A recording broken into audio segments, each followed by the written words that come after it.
Time for today's Money Monday segment, getting a little bit of help for students and their parents as they face big loans. They've got to pay them off after college is done, and with the current economy, so many students have to learn how to pay those off without necessarily having a great job offer coming in. Financial planner Rob Wilson is here. Also, one of our interns, delighted to have Megan Schiller here. She works behind the scenes all the time, but she'll be graduating from Carnegie Mellon in the upcoming spring and faces some big loans herself. Megan, great to see you. Thank you. Sorry it has to be under these circumstances, talking about what has to be a little bit intimidating, or maybe a lot intimidating. I mean, when you look at something like this, does the sheer dollar figure really sink in yet?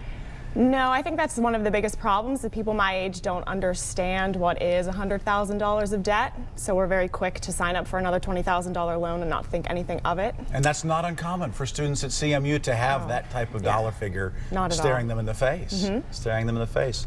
Rob, when you start thinking about paying these back, I mean, the bank says, okay, great, what's your income if you're taking out a loan, but not for student loans? They're doing this on the assumption that future income will be there, right? Well, yeah, and it's really disappointing that there isn't more education done, I think, when students are thinking about what type of loan or how much in loans to take out, because, you know, this is really a business decision, and you wouldn't take out $1 million mortgage on a house that was worth $300,000, right?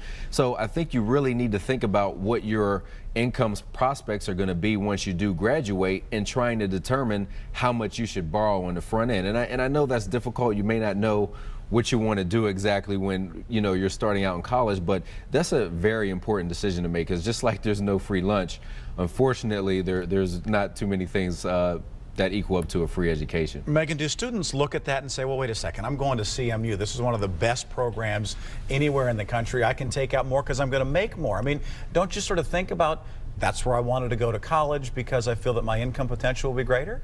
Yes, I mean, I definitely thought that, and I told my parents, no, I have to go to an amazing school because it'll all pay off. However, myself and my friends who are in fields such as, you know, they want to go to Wall Street, even they're starting to think, oh, maybe I need to get a job in a city like Pittsburgh instead of New York City, where my older friends got a job, because I can't live on the cost of living is so extravagant. So I mean, people that went to school thinking that they were going to be coming out making $100,000 are now thinking that that's not feasible anymore. Right, so. Right. How much time, Rob, do these students have to start paying them back? It used to be that pretty much as soon as the graduation bell rings, boy, it's time to the first bills in the mail. Is it still that way? You're right. Well, as they say, the time does come when you have to pay the piper. And so you typically do get a 6-month grace period, you know, after you graduate, where you don't have any student loans.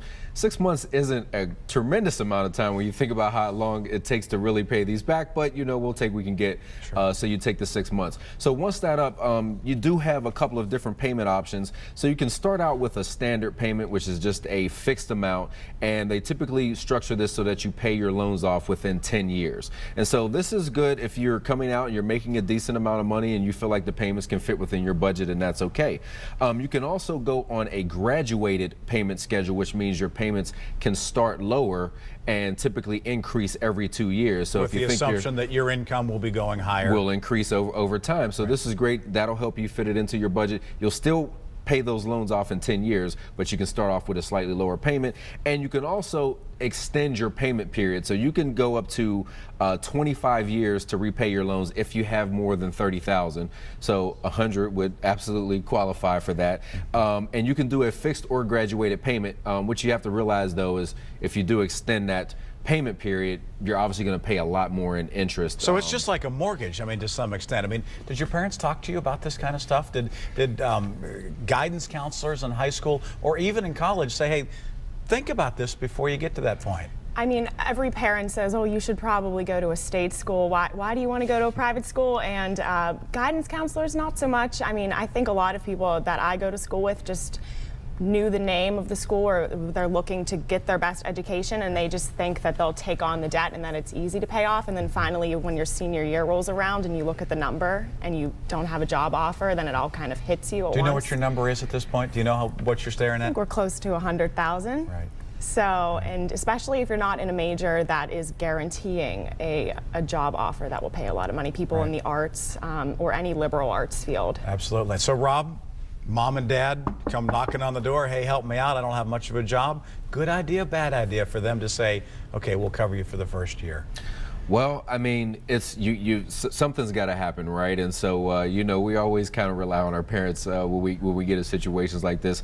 Here's what the difficulty is, though. Right now, student loans have actually outpaced credit card debt. So we're over $800 billion in student loan debt now. Right. So is that a good thing or a bad thing? Well, student loans are typically lower than credit card debt, so those interest rates are a little bit better. Right. So it's definitely there. So what are your tips? How do you do it? Well, you can consolidate. That's the first thing. And so if you have a bunch of loans from different lenders, consolidate those. You can lock in a lower rate and make those payments more manageable.